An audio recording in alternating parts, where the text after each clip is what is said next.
정권 몰락의 신호탄이 될 것입니다. 빠르면 오늘 국무회의에서 거부권 행사를 건의할 거라는 전망도 나옵니다. 윤석열 대통령이 거부권 행사 시기를 간보고 있다는 보도도 있습니다. 만일 윤석열 대통령이 다시 거부하면 김건희 특검법만 3번째, 취임 이후 모두 25번째 거부권 남발입니다. 4.19 혁명으로 쫓겨난 독재자 이승만 이후 최악의 기록입니다. 역대 대통령 중 본인은 물론 가족과 관련한 특검이나 검찰 수사를 거부한 사람은 윤석열 대통령이 유일합니다. 특검은 위헌이라는 윤석열 대통령과 국민의힘의 강변은 과거 최순실의 궤변과 판박이입니다.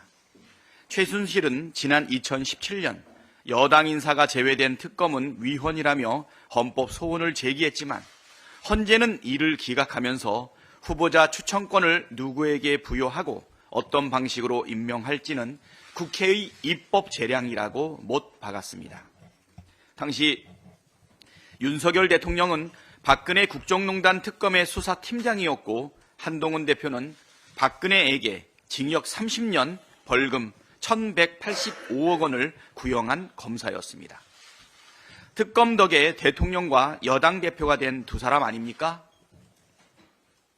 특검이 위헌이라면 윤석열 검사는 대선 후보가 되지 못했고 이 정권은 존재할 수 없었을 것입니다. 분노한 국민의 인내심은 폭발하고 있습니다.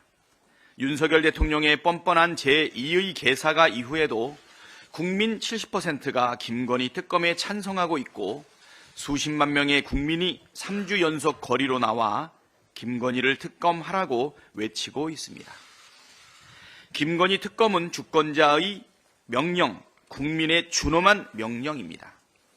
국정감사와 명태균의 입을 통해 드러난 김건희 여사 연루 의혹만 30여 건에 달합니다. 선거 개입, 공천 개입, 국정 개입, 인사 개입 등 하나같이 헌정 질서를 파괴하는 국기문란 중대 범죄이자 부정과 비리로 가득한 악질 범죄입니다. 윤석열 대통령이 특검을 거부하면 윤석열 정권의 몰락만 앞당겨질 뿐입니다. 국민께서도 포기하지 않겠지만 민주당도 관철될 때까지 추진할 것입니다. 시간을 지체할수록 해명해야 할 의혹들이 더 쌓입니다.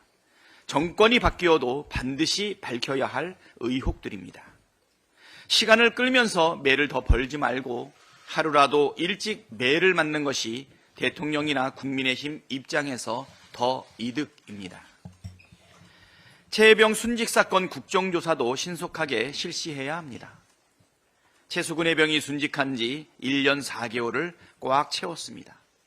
민주당이 국정조사 요구서를 제출한 지도 5달을 꽉 채웠습니다. 그 사이 특검법을 2차례 발의하고 통과시켰지만 대통령의 거부권과 국민의 힘의 반대에 가로막혀 무산되었습니다.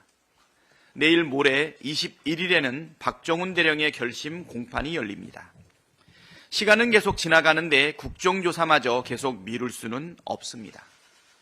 어제 우원식 국회의장께서도 재차 국정조사를 어제 우원식 국회의장님께도 재차 국정조사를 요청드렸습니다. 한동훈 대표도 최혜병 특검에 찬성 입장을 보였던 만큼 국민의힘이 국정조사를 반대하는 것은 명분이 전혀 없습니다. 빠른 시일 내에 국정조사로 진실을 밝히고 최혜병의 억울함을 풀 수 있도록 하는 것이 국회의 책무라는 말씀 거듭 드립니다. 국민의힘도 용산 방탄을 위한 묻지마 반대는 그만하고 고인과 유족과 국민에 대한 도리를 다하기를 촉구합니다.